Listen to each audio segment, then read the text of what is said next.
আসসালামু আলাইকুম। বরাবরের মতো আবারও চলে আসলাম নতুন আরেকটি রেসিপি আপনাদের সাথে শেয়ার করার জন্য। আজকের পর্বে শেয়ার করব বিয়েবাড়ির মাছের ভর্তা। আশা করছি আজকের রেসিপিটি আপনাদের কাছে ভালো লাগবে। আমি আজকে এই ভর্তাটি তৈরি করব পাঙ্গাস মাছ দিয়ে। বিয়েবাড়িতে পাঙ্গাস বা রুই মাছ দিয়ে তৈরি করে থাকে। আপনারা যে কোনো মাছ দিয়ে তৈরি করতে পারবেন।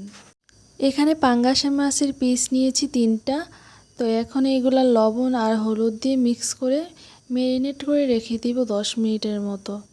এই মাছের ভর্তাটি বিভিন্ন অনুষ্ঠানে তৈরি করে থাকে।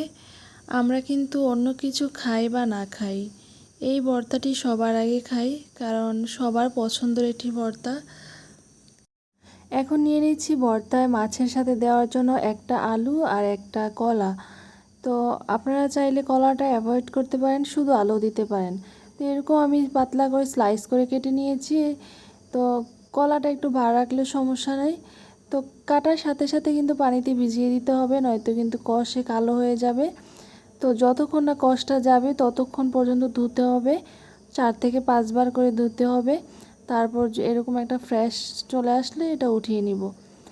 চুলায় ফ্রাই প্যান বসিয়ে তেল দিয়ে দিয়েছি, তারপর আলুগুলা দিয়ে দিচ্ছি। আলুগুলা পানিটা ভালোভাবে ঝরিয়ে নিয়েছি।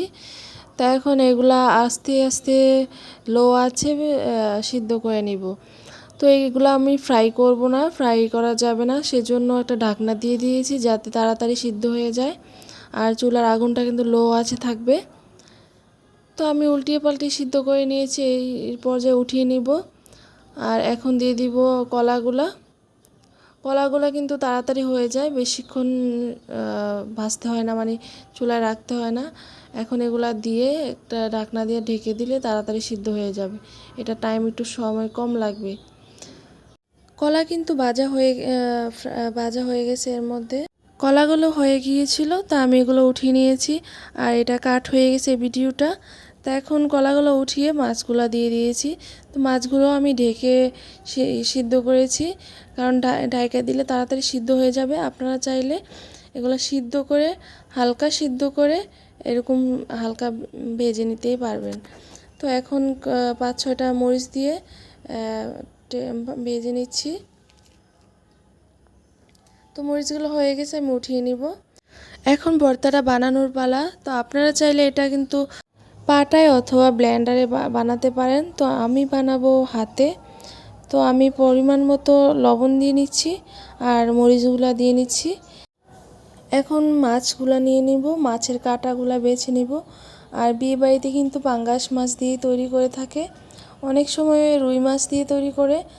তো পাঙ্গাস মাছটা একটু কম দামে পাওয়া যায়, প্লাস কাটা থাকে কম, বাছতেও সুবিধা, সেই জন্য কিন্তু সিলেক্ট করা হয় পাঙ্গাস মাছটা। তো আমার বাছা হয়ে গেছে। এখন আলুগুলা আর কলাগুলা নিয়ে নিচ্ছি। তো বিয়েবাড়িতে কিন্তু অনেক সময় কলাও দিয়ে থাকে, সবাই অবশ্য দেয় না, তো অনেক সময় দেয়, কলাও দেয় আলুও দেয়। তো আপনারা যেটা পছন্দ করেন ওইটাই দিতে পারেন। তো এখন আমি আলাদাভাবে মরিচ আর আর পেঁয়াজগুলা মেখে নিব। আর আপনারা চাইলে কিন্তু আলুটা আর এই কলাটা ব্লেন্ড করে নিতে পারেন অথবা পাটায় পিষে নিতে পারেন, এটা আগে বলেছি। এখন এগুলো ভালোভাবে মিক্স করে দিব। এই ভর্তাটি কিন্তু খুবই মজার হয়ে থাকে, কম বেশি সবাই পছন্দ করে। আর আমার তো এত পছন্দ, সবার আগে বিয়েতে গেলে বা বিভিন্ন অনুষ্ঠানে গেলে সবার আগে এই ভর্তাটা খাই।